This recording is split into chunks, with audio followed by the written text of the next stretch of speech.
In this video, sponsored by EduQuest. The struggle to find courses that truly speak your language, it's finally over. Welcome to EduQuest, where learning is made just for you.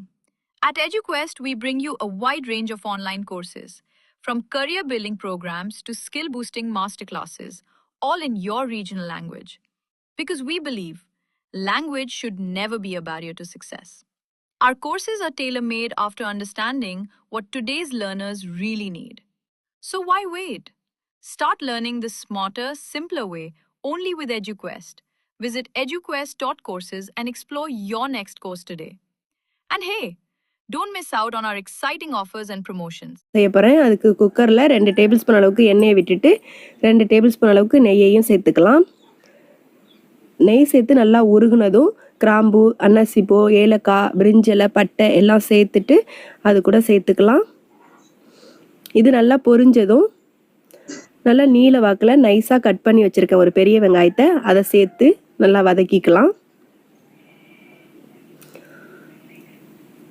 இது கூடவே 4 பச்சை மிளகாயை கீந்து வச்சுருக்கேன், அதையும் சேர்த்து நல்லா வதக்கி விட்டுறலாம்.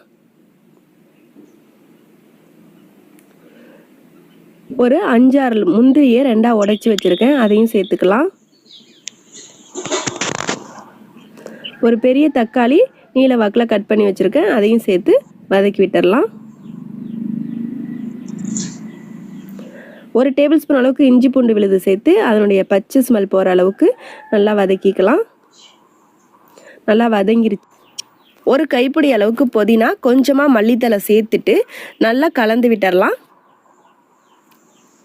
இப்போ நல்லா கலந்து விட்டுட்டோம். நம்ம 1½ கப் அரிசி எடுத்து ஊற வச்சு வச்சுருக்கோம், அதனால் 3 கப் அளவுக்கு தேங்காய் பால் சேர்த்துக்கலாம். தேங்காய் பால் சேர்த்துட்டு நல்லா கிண்டி விட்டுட்டு கொஞ்ச நேரம் விட்டோன்னா கொதிச்சு வரும். அதுக்கப்புறம் நம்ம ஊற வச்சுருக்க அரிசியை சேர்த்துக்கலாம்.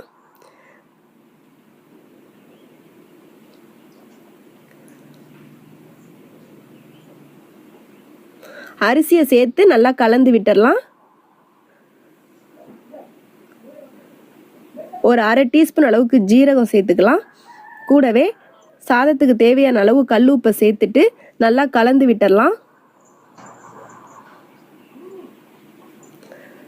நல்லா கலந்து விட்டாச்சு. இப்போ கொஞ்ச நேரம் கொதிக்க விட்டுட்டு குக்கர் மூடியை போட்டு மூடிட்டு வெயிட்டை போட்டு விட்டுறலாம். போட்டுட்டு ஒரு மீடியம் ஃப்ளேமில் வச்சு 2 விசில் விட்டால் போதும்.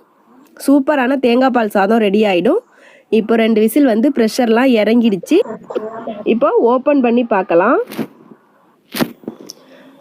சூப்பராக தேங்காய் பால் சாதம் ரெடி ஆகிடுச்சு பாருங்கள். ரொம்பவே அருமையாக இருக்கும். இந்த வீடியோ உங்களுக்கு பிடிச்சிருந்துச்சுன்னா லைக் பண்ணுங்கள், கமெண்ட் பண்ணுங்கள். நம்மளோட சேனலை மறக்காமல் சப்ஸ்கிரைப் பண்ணி வச்சுக்கோங்க. பக்கத்தில் இருக்க பெல்லையும் கிளிக் பண்ணி வச்சுக்கோங்க.